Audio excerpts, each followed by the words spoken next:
Welcome to Horror World. भूतिया hotel का सफर। एक बार की बात है, एक सुनसान सड़क के पास एक पुरानी बंद होटल थी जो कि कई सालों से बंद पड़ी हुई थी। उसे होटल पर कोई भी नहीं आता जाता था। रोजाना वहां तेज बारिश, काली रातें और अमावस्या का चांद उसे एक डरावनी होटल में तब्दील करने में लगा हुआ था। उसी के पास में एक गांव था। गांव में लोग कहते थे कि उसे होटल में कुछ सालों पहले एक व्यक्ति की मौत हो गई थी। उसके बाद से वो व्यक्ति की आत्मा इस होटल में रहने लगी थी और जो भी उसे होटल में आता उसको वो मार देती थी। इसीलिए उसे होटल के मालिक ने उसे होटल को खाली कर दिया और उसे बंद करके शहर चला गया। तभी से वो होटल बंद पड़ी हुई है। पास ही में एक शहर था। उसी शहर में एक लड़का नितिन रहा करता था। नितिन उसके माता पिता के साथ रहता था। नितिन को घूमने का काफी शौक था। वो रोजाना ही कहीं ना कहीं जाता रहता था। उसके माता पिता भी उसको कहीं जाने के लिए मना नहीं करते थे। एक बार नितिन अपने माता पिता के पास जाता है और अपने पिता से कहता है, पिताजी, मैं कहीं घूमने जाने की सोच रहा हूँ, तो मैं कल घूमने के लिए यहाँ से निकलूंगा, क्या मैं जा सकता हूँ? उसके पिता नितिन से कहते हैं, हाँ नितिन बेटा, तुम जा सकते हो, पर ध्यान से जाना। हमारी उम्मीद है तुम्हारा सफर सुहाना हो।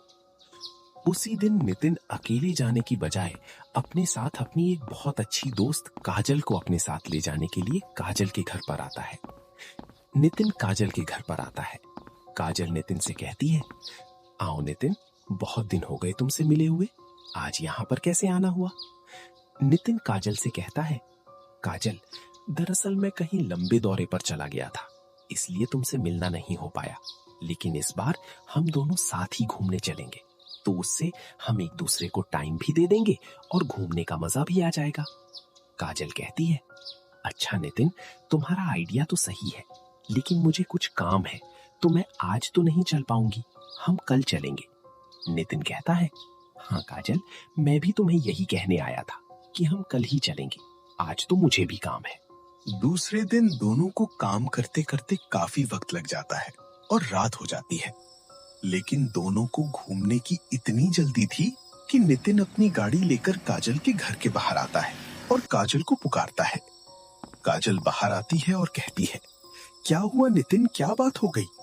नितिन उससे कहता है, काजल, मैंने कल कहा था ना तुमसे कि कल हम घूमने चलेंगे, तो चलो मैं आ गया हूँ। काजल कहती है, लेकिन नितिन, रात को हम कहां पर जाएंगे? नितिन काजल की एक भी बात नहीं सुनता है और उसे गाड़ी में बैठने के लिए कहता है। दोनों गाड़ी में बैठ जाते हैं और उसे काली रात को वो एक रास्ते से होकर जा रहे होते हैं। उनके चलते ही तेज बारिश शुरू हो जाती है। बिजलियां कड़कने लगती हैं। वो काली रात उनकी गाड़ी को तेज चलने से रोक रही थी। तेज तूफान उनके सामने जाकर टकरा रहा था। अजीब अजीब आवाजें आ रही थी। अजीब सी डर दोनों के मन में था, लेकिन वो फिर भी चलते रहे। आगे चलते चलते उन्हें एक बहुत तेज तूफान मिलता है और तूफान उनकी गाड़ी से आकर टकराता है।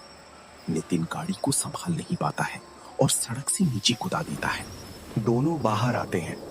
काजल कहती है, नितिन, मैं तुमसे कहा था कि आज मौसम सही नहीं लग रहा, हम दिन में चलेंगे, पर तुमने तो मेरी एक भी बात नहीं सुनी। अब बताओ हम क्या करेंगे? यहाँ पर आसपास में कुछ भी नहीं दिख रहा है, दूर दूर तक कोई भी नहीं है। नितिन कहता है, काजल, तुम चिंता मत करो, हम जरूर कुछ कर लेंगे। मैं गाड़ी को सही करने की कोशिश करता हूँ। नितिन गाड़ी को सही करने की कोशिश करता है, परंतु गाड़ी नितिन से सही नहीं हो पाती है। नितिन काजल से कहता है, काजल, मुझे लगता है कि गाड़ी को किसी मैकेनिक को दिखाना पड़ेगा, मुझे गाड़ी सही नहीं ही पाएगी। काजल कहती है, पर नितिन, यहाँ पर तो आसपास में मैकेनिक छोड़ो कोई इंसान भी नहीं है। नितिन काजल से कहता है, तुम चिंता मत करो काजल, हम थोड़ी दूर आगे जाते हैं, क्या पता हमें कुछ मिल जाए रहने खाने के लिए। दोनों आगे चलने लगते हैं। तेज बारिश में दोनों काफी भीग जाते हैं। तूफानों से टकराते हुए वो आगे बढ़ रहे होते हैं, लेकिन उनके मन में अजीब सा डर भी होता है। दोनों हिम्मत करके आगे बढ़ने लगते हैं। चलते चलते उन्हें एक जगह पर जाकर वही पुरानी होटल मिलती है। वो देखते हैं कि एक पुरानी सी होटल जो कि देखने में काफी डरावनी है। नितिन काजल से कहता है, देखा काजल, मैंने कहा था ना कि हमें जरूर कुछ न कुछ रहने के लिए मिल ही जाएगा। काजल कहती है, हाँ नितिन, तुमने सही कहा था। अब जल्दी करो, क्यों बारिश में भीग रहे हो? अंदर चलते हैं और कुछ खाने के लिए ऑर्डर करते हैं और आज रात यहीं पर रुक जाएंगे। दोनों होटल के अंदर जाने लगते हैं। दोनों होटल के अंदर आते हैं, लेकिन दोनों देखते हैं कि होटल बिल्कुल खाली है, वहां पर कोई भी नहीं है। काजल नितिन से कहती है, नितिन, मुझे कुछ समझ में नहीं आ रहा है, आखिर ये होटल खाली क्यों है? यहाँ पर कोई भी नहीं है। मुझे तो लगता है हमें यहाँ से चलना चाहिए, यहाँ पर रुकना सही नहीं होगा। नितिन कहता है, काजल, आखिर इतनी रात को बारिश हो रही है और हम इस वक्त कहाँ पर जाएंगे? अगर होटल में कोई भी नहीं है तो कोई बात नहीं, हम दोनों रुक जाएंगे, आखिर क्या ही दिक्कत होगी। दोनों होटल के अंदर चलते चलते एक कमरे के अंदर आते हैं। कमरे के अंदर आते ही दोनों पास ही पड़े कंबल लेकर सोने लगते हैं। दोनों सो जाते हैं। दोनों के सोते ही कमरे का दरवाजा बजाने की आवाज आती है। नितिन और काजल दोनों झट से उठते हैं। काजल कहती है, नितिन, मुझे लगता है कोई कमरे के बाहर है। नितिन कहता है, आखिर इस होटल में इतनी रात को कौन हो सकता है? पर शायद मुझे लगता है कि जरूर यहाँ का कोई गार्ड होगा, उसने हमें देखा होगा, इसलिए वो हमसे बात करने आया होगा। नितिन आगे बढ़ता है और दरवाजे के बाहर आकर देखता है, लेकिन वहां पर कोई भी नहीं होता है। नितिन वापस आता है और काजल से कहता है, काजल, वहां पर कोई नहीं है। काजल कहती है, ऐसा कैसे हो सकता है? आखिर फिर किसने बजाया होगा दरवाजा? नितिन कहता है, शायद हो सकता है हमारी मन का वहम हो सकता है कोई नहीं, चलो हम सो जाते हैं। वापस दोनों सोने ही वाले होते हैं, फिर वहीं दरवाजा बजाने की आवाज आती है।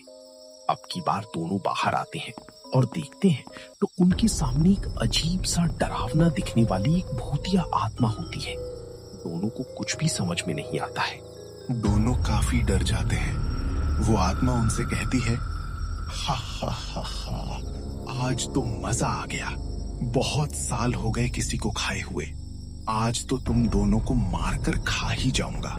कई सालों से इसी होटल में बंद हूं, आज तो तुम्हारी वजह से मुझे दावत मिल जाएगी। नितिन कहता है, कृपया हमें छोड़ दीजिए, हमने आपका क्या बिगाड़ा है? हम तो यहाँ पर गलती से आ गए थे, हम यहाँ से चले जाएंगे, हमें छोड़ दीजिए।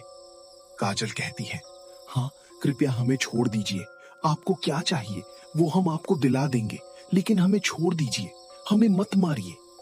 वो भूतिया आत्मा कहती है, नहीं, मैं तुम दोनों को अब नहीं छोड़ूंगा, अब तुम दोनों मेरा खाना बनने के लिए तैयार हो जाओ।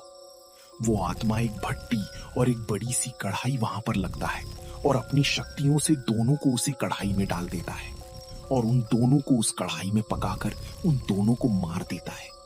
और इसी तरह उसे होटल से भूत का साया कभी खत्म नहीं होता है। हर कोई उस होटल से डरने लगा था। वो डरावनी रातें और उसे होटल की काली दीवारें, तेज बारिशें, आंधी तूफान लोगों को उसे होटल में आने से रोक देती थी।